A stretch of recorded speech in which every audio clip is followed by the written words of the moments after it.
Let's just get started actually. Let me get my mushroom light. This is a mushroom light. But today it's my microphone.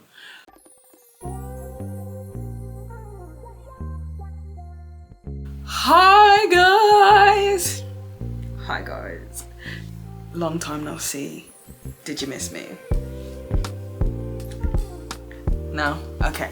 Welcome back to another video. My name is Chinaya Ashanti Choi and I am just trying to stay sane in this madhouse of a world that is on fire and ran by billionaires.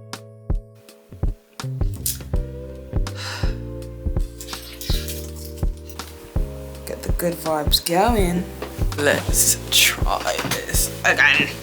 So my question to you guys is, does life imitate art or does art imitate life? Now, this question has been around for a long time. Oscar Wilde in his 1889 essay, The Decay of Lying, suggests that life imitates art far more than art imitates life. And while I do agree with this perspective, I would argue that there is a cyclical relationship between art and life. So life imitates art, that imitates life, that imitates art. I look at art as interpretation, or creating art, the act of interpreting, both from the perspective of the creator who interprets their experiences to create art, and from the perspective of the spectator who interprets the creation. Life reflects this as what is found in nature is not what is really there, but rather what we have been taught to find there. Let's not even talk about the fact that most of the processes we experience in life are social constructions, i.e. constructions that have been accepted by this society as truth. The way we understand the world is a reflection of how art teaches us to. Art helps us understand what is going on in our lives, connect with our inner realities and feelings, and express this. Therefore, artists aren't merely creating art, but they are creating life through their interpretations, experiencing and recreating reality. So ultimately, art and art creation is our superpower, our ability to reimagine and change what we see in front of us. So what happens when we live in a world that urges us not to express our inner realities, our unique perspectives, our own interpretation of events and how we feel, how we truly feel, but rather to create content that appeases algorithms that are determined by what will capture the fleeting attention span of mass audiences? Is not looking good. Content creation and AI is up our imaginations. And instead of art imitating life, art is now imitating content. Hashtag create art, not content. Word to the mystery school. Anyways, content is predictable, palatable, and designed to optimize engagement and sales. It doesn't force us to think deeper and critically think about the world around us, question expectations, or expand our imagination. Let's not even talk about AI slop. I don't even want to give it the time of day. Instead of personal styles and tastes, we have aesthetics and trends. Scary place. I need to put my glasses on because I can't see. So while this perspective isn't necessarily new, I think it is a really important reflection, especially as we move towards a techno-feudal social order. I'm currently reading, oh, can you even see that? Probably not. I'm currently reading Techno Feudalism by Yanis Varoufakis. When I finish it, we can have a conversation about what go on. But we are training algorithms that train us to train them better, to train us to train them better. At what point do we lose our authentic desires and interests and instead think along the lines of what our timelines want us to think? It's not looking good. I think this shift from investing into the arts and instead valuing and prioritizing content creation is a strategy to destroy our critical thinking skills and our ability to reimagine reality. As I said, creating art is literally our superpower and our ability to shape life and everything around us. Culture is not just something that we live through, but it is an active process of creation. I'm finding that people are struggling to imagine a reality other than the one that we live in every day, and therefore are feeling really doomed and hopeless, which makes sense. But it shows me that not only are we struggling to imagine future possibilities, but we are forgetting our past. I feel like every time somebody says to me like, oh, we can't change the system, you know, there's nothing we can do about it, forgetting that number one, systems are people, and number two, they literally did not used to let people read. Women weren't allowed to read, guys. Imagine me, a black woman, having gone to one of the best universities in the country. Like 100 years ago, that would have been unquestionable, and like a complete diversion from norms and society and like what is normal and what is possible. And I just feel like, God, you lot are so fucking boring if you can't imagine a reality other than the one we're living now. And I just imagine if, you know, people back then just laid down and was like, oh, there's nothing we can do about it, whoa. Like, I wouldn't have lived the life that I would have lived. You know, they used to eat black people. Anyways, I think people forget that we had to literally fight for our rights. It wasn't an inherent thing that just belongs to us. So unless you truly think that people are worth more because of some kind of inherent value that they have, whether that be on the basis of race, gender, religion, whatever, unless you genuinely think that, I need you to stand up. Don't be weak in the knees, because we actively create the lives that we live. We're actively part of this game, and until we actively decide to start participating, we are perpetrators of the system. But anyways, as I was saying,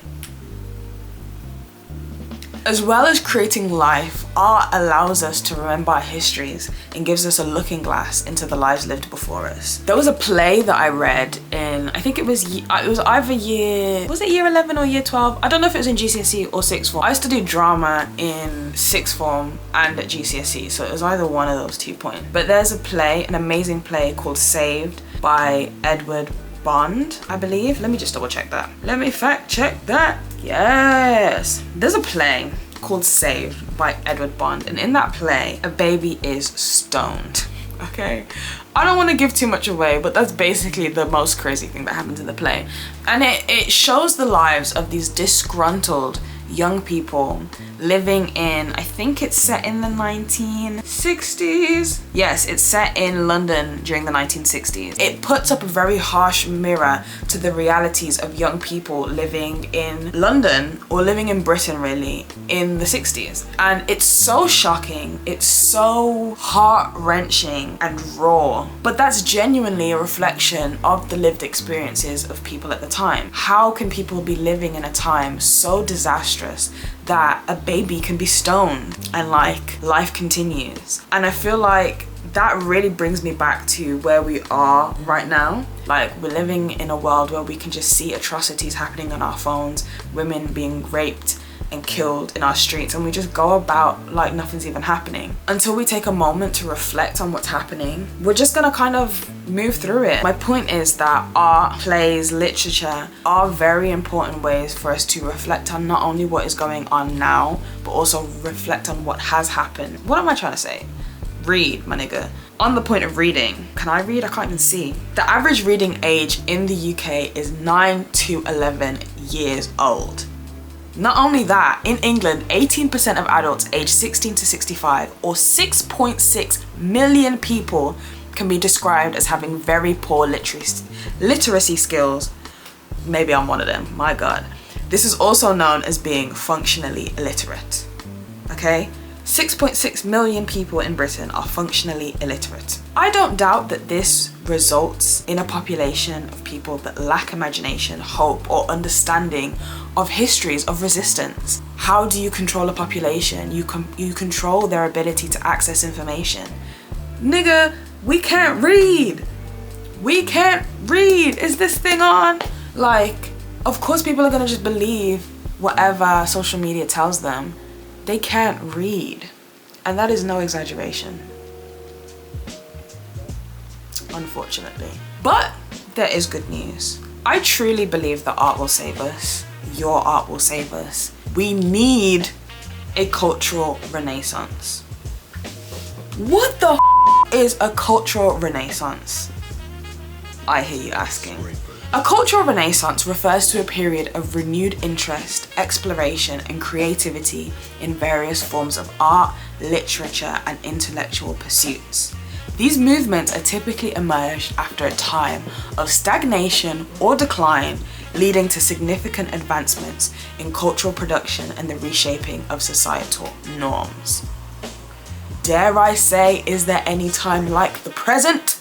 Art has always been a light to the path of liberation, and the suppression of art has always been the tactic used by oppressors to erase the voice and power of the oppressed. Look at our histories: music, film, dance. Why do you think samba and capoeira was banned in Brazil in the early 20th century? Or bagpipes were banned in Scotland in the 1700s? Let me fact check that. Playing the bagpipes in Scotland was prohibited by the British government when the Act of Prescription was passed in 1746. Because art is resistance, and art creates life. Art helps us to return inwards and stop chasing after a false light that exists outside of you. Art reminds us that we are both the creator and the creation. And when you become aware of that power, you will be able to change things. I truly believe that the government for the past however many years since austerity has been sucking funding out of the arts so that it can create a very easily manipulated population of people. Art genuinely forces you to be reflective and critical. And when you take those skills away from people, you have such an easily manipulated and controlled population of people. Especially in this day and age with freaking AI. Social media is the opium of the masses. Like, content is the opium of the masses. We're just scrolling and not using a f***ing cell in our brain. Sorry for the bad word. My point is, you need to have a clear idea of what you want. You need to decide what is important for you. You need to have a crystal clear picture of the world you hope your kids and your grandkids can grow up in. You need to have a bigger political imagination. And to have a bigger political imagination, you need to be able to have an imagination at all. My brother in Christ, you need to be able to imagine outside of what you can see with your eyes, outside of what you can see on Instagram. You need to be able to see with that the mind's eye, okay? And that requires your attention, that requires your creation. We need to understand what's going on, and we need to know how we feel about it. And we need to feel those feelings. So make the art, draw the drawings, write the songs, the plays, the raps, the poetry. And I'm not telling you to make content, okay? Bun content. I'm not telling you to make some pretty little clip that's gonna get likes and views and comments. That. I'm telling you to get raw, ugly, desperate, disgraceful, because that is how we should be feeling right now, and we need to tap in and feel those feelings, okay? Make some ugly, dirty art, please, for the love of God. Stop allowing this world to alienate you from those feelings in order to present some picture perfect, Instagrammable version of yourself to the world, because that's not what we need right now. That's not authentic, and that's some bullshit, to be honest with you. We don't need a palatable version of yourself that the algorithm will find acceptable.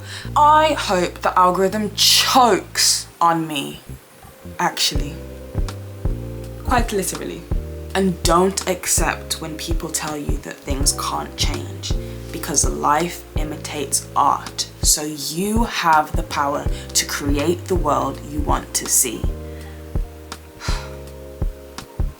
Anyways, I have a lot more to say, but I'm gonna stop there. Give us a chance to think about things, regroup. If you are an artist and you consider yourself to be an artist, share your art in the comments below. If you have an opinion on what I've spoken about, also drop your thoughts and comments in the comment section below. Let's have a conversation, let's have a dialogue, let me know how you're feeling, and baby, make that art, okay? We need it, like we really need it. Thank you so much guys for being here with me today. My energy is low, I'm exhausted. This ain't easy for real. Resistance is not easy. It requires constant presence, and presence can be tiring, but the alternative is very, very scary. I value presence, so thank you so much for being here with me. You could have been anywhere else, but you was right here, and I really appreciate it. I really appreciate you. I appreciate the art that you make, and I'm so grateful that you've chosen to continue fighting. I really appreciate it. You are a reflection of me, and I love you. If you like the video, please like the video, share it to somebody that you think needs encouraging to make their art. Subscribe, please. I've got 32 subscribers, which I'm so gassed about. And yeah, until the next episode, keep being sexy, keep being vulnerable, you know, keep your humanity intact. I'll see you in the next video. Much love. I hope the light and everything's okay. I can't even see. Oh, Lord. Anyways, goodbye.